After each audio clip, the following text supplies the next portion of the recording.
Hey, what's the deal, man? Hope all y'all had a good weekend. Right now, I'm just gonna get into the top 10 teams um, in college football from this past weekend with their wins. Everybody won, just to let you guys know. Not a spoiler alert.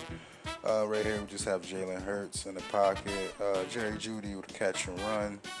Um, Alabama, man, they're real special this year, man. They have two great quarterbacks, and Nick Saban is playing both of them.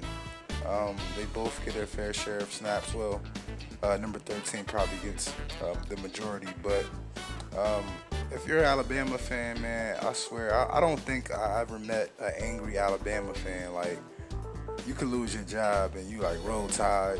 You know what I mean, whatever. but yeah, Alabama, man, they're scary good, man. They have, they always have talented players. Um, Jalen Hurts actually fumbled right here. He was trying to scramble for the end zone, get a touchdown, but he stayed in the pocket right here, and he got hit right in the chin, and he delivered a beam, and it was a touchdown pass. Um, the one thing I like about this is that these guys actually care for each other, these two quarterbacks, and that's a good thing to see. You can tell they have great coaching. Speaking of great coaching, we have a number two Clemson. Dabo, he reminds me of the guy from Glory Road, man. Like, he really rides for his players, especially the black players. Like, a lot of coaches don't really um, deal with the black players on that level, man. Like, okay, if you don't like black players, I'm gonna start all black players and I'm gonna win the championship. So, but yeah, they have two quarterbacks as well. The boy Kelly Bryant, he's the starter, but they have a freshman, man. This dude right here, Trevor. Oh man, I just feel like their future is going to be bright. And they also have T. Higgins right now. He's a very solid receiver, and he makes highlights. He's jumping off the screen, as you can already see. They have right here Lawrence in the pocket, and then like I said, the QBs are showing love again, man. It's a great, um, it's a great thing to see when you see two players in the same position show that love for each other. But the guy Rogers from Texas A&M, oh man, he's playing on Sunday. I already see it. He caught this pass. This is a great pass. Caught it, touchdown.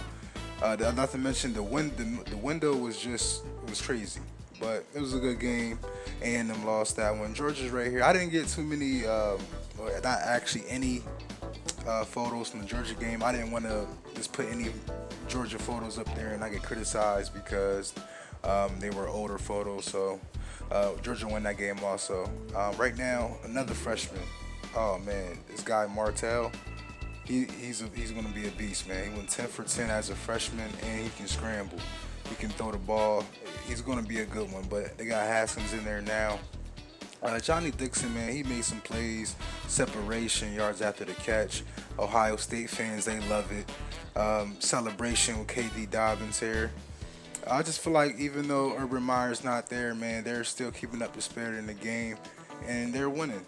You know what I mean? So as long as that's happening, Ohio State is always going to be top three, top four in the country. Wisconsin, oh man, this guy, oh man, the running back for Wisconsin. This guy's a beast, man. He reminds me of Le'Veon Bell, man. He exploded, 3 touchdowns. I think he had 200 plus rushing yards. I think he really solidified, his name as one of the best running backs in the nation. He's only a sophomore, and he's scary good. If you guys didn't get a chance to watch this game, man, I'm telling you, you want to go back and check it. His running, his vision, his power. He's one of the best running backs in the league, man, or in college, and he'll be drafted. He'll be playing on Sundays. Number 6, we have Oklahoma. Oklahoma's always a good offense, a good defense, man. The guy from UCLA, he had 2 rushing touchdowns, one of them here. It was a solid game for them, but Oklahoma was just too much, man. They outpowered them. The guy Marquise Brown, he had a hell of a game. They couldn't tackle him. They couldn't guard him with man or zone. I'm not sure which defense they primarily play, but I know they'll try to flirt with both of them. But either or, man, they couldn't stop him. He played a hell of a game, and he's making his name out, making his case for one of the best receivers in NCAA. Oh, Kyler Murray, man, this guy had 5 total touchdowns. I believe 3 of them was through the air, and 2 of them was on the ground. He was getting lit, man, with with the team. C.D. Lamb, he played a hell of a game. Almost had 200 yards receiving. He had a touchdown also. Oklahoma, they're gonna be a tough team, man. If they keep winning, which they should, based on their conference, you might see them in the playoff this year. 49-21 was the final score. Auburn. Oh man, the War Eagles. Yeah, shout out to the Tigers, man. Quarterback issue. I don't think they have like a prominent quarterback, but they did enough to win the game. Um, the running backs is real deep. I believe 4 of them scored rushing touchdowns. Malik Miller, um, Whitlock is the main producer. He had a hell of a game. We had Sean Shivers here with the rushing touchdown. I believe this was his first career rushing touchdown. Also with Harold Joyner. So man, I like that, man. Let the young bloods get in, man. Let them get their stats up when you smacking somebody 41-0, man. Whatever the score was, man. Get the young putts some shine, man. Let them develop. Let them get their name out there.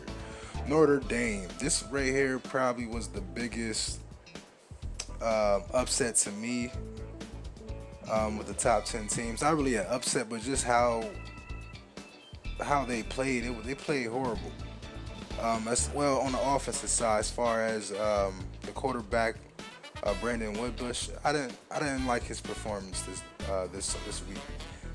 Last week he played pretty good with Michigan, but this week, man, it was horrible. Um, I'm not sure if it was the pressure from Ball State. Yeah, I know Ball State, but man, they did their thing, man. Notre Dame's defense is definitely the reason why they won this game. As you see here, is an interception with Winbush.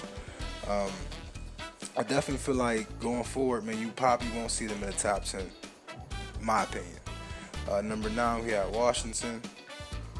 We have Miles Gaskins. Miles Gaskins, sorry about that. He had a solid game on the ground. Couple rushing touchdowns, I believe, or he may have had one. Oh yeah, he just had one. Sorry about that, but they did enough to win the game, and he did it handily. So I can't really fault them for their opponent because they could have been like Notre Dame and barely beat their low opponent. We have Stanford Cardinals, man. They ranked 10th. Bryce Love, he had to do something, man, because what he did last week, it wasn't enough. So I feel like this week, man, he owed it to us to at least keep his name as the best running back in the country. Uh, the tight end Parkinson, oh man, this was probably one of the best catches of the early season. I just feel like going forward, man, they have to keep up another passing threat. That way, it's not too many 8, 9 players in the box trying to contain Bryce Love, because they know what Bryce Love is doing, man. They know they like to run the ball and everything. This was a hell of a play right here. Mark Antoine, he had a great red zone interception. He went up and got it. So I definitely appreciate that type of hunger on defense, that type of passion. So I definitely feel like they'll still be in the top 10 with their victory. Now, a team that should come out of the top 10, I would definitely go with Notre Dame, especially when teams like Penn State are smacking Pittsburgh. Man, that was a hell of a game. So they should come out of the top 10, man. So who do y'all think should not be in the top 10, that even though they all won? So please subscribe, like, and share. Show y'all work, baby. Let's go.